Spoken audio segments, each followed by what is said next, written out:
My name is Thomas. I am searching for amazing people living off the grid. Sustainability is about thinking outside the box and inspiring others to do the same. So we are dreamers. Energy is all around us, but how we use it and how we share it changes everything. This is why I decided to travel the Americas on the longest electric motorcycle ride in history.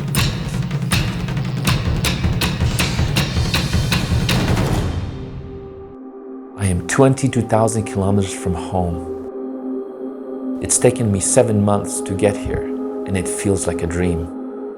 I just spent the night in the Midlife desert, and it was really cold. I got to drink a bottle of wine, listen to some Bob Marley, and look at the amazing sky full of stars. I'm gonna try to charge at the Ilhani Island from their solar-powered operation. We'll see. And this is how it all began.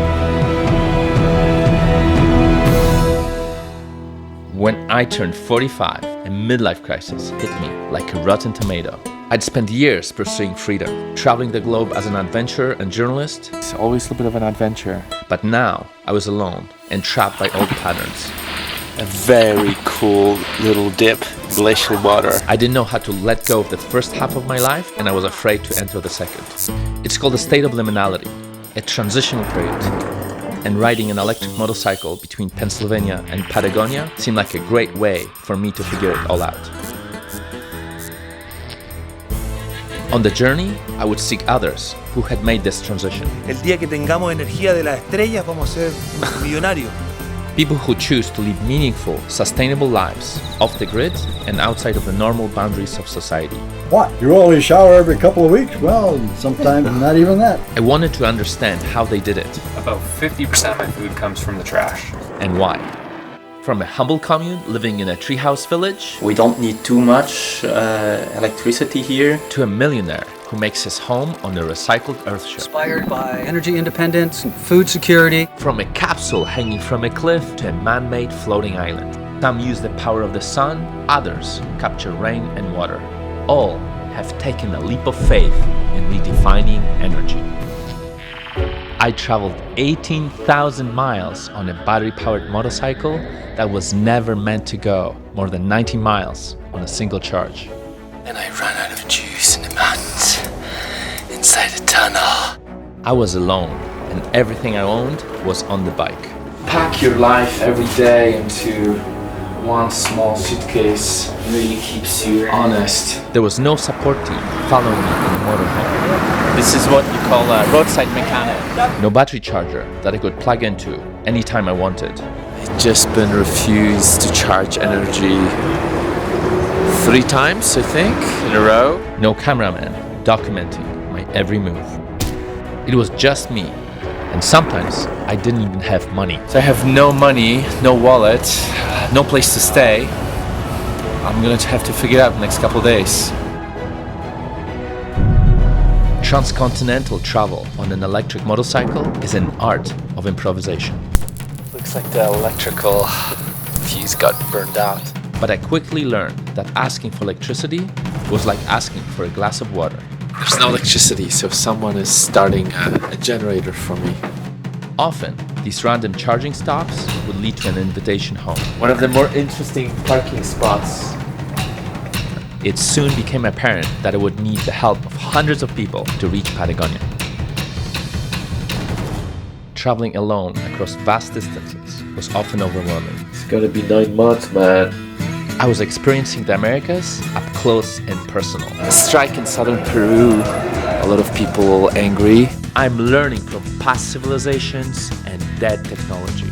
Steam locomotives abandoned here for about 100 years or so. The landscape itself was daunting.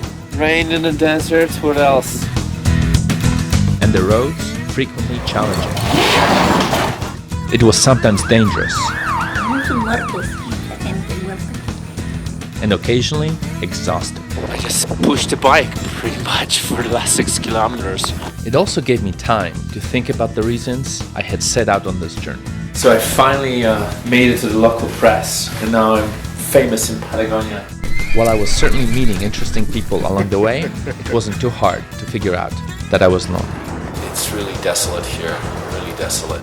In Colombia, I made a fateful decision to invite a filmmaker I met in Honduras to join me for a few weeks on my ride through Peru.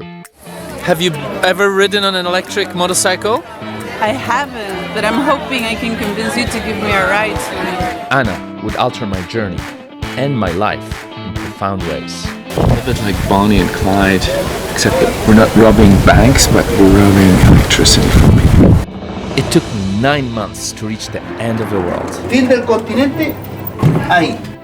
the southern apex of the continental Americas. This is the coldest I've ever been. The trip was not about the breathtaking scenery It's amazing, all these flowers and glaciers. or pushing on through treacherous conditions. Definitely a lot of German shepherds. It was not about defining physical limits for either my motorcycle or myself. You did it? Yeah. Well, I did it. The bike is still there. So this journey was about energy, and energy is more than power. Electricity is all around us, just we can't quite access it. Energy is sustainable relationships with Earth and each other. Time, your money, your health, it's all energy. Sometimes we have more of one energy and we're missing another energy, and we just exchange one type of energy for another. The people I encountered throughout this epic journey were masters at maximizing energy and the resources. Fortunes are made not on what we need, but on what we waste. They were determined to live life on their own terms. Sustainable lifestyle where you just take care of something that will take care of you. In transitioning, I learned one of life's simplest lessons. Sharing your journey is much more important than the journey itself. This is the electric-powered Odyssey.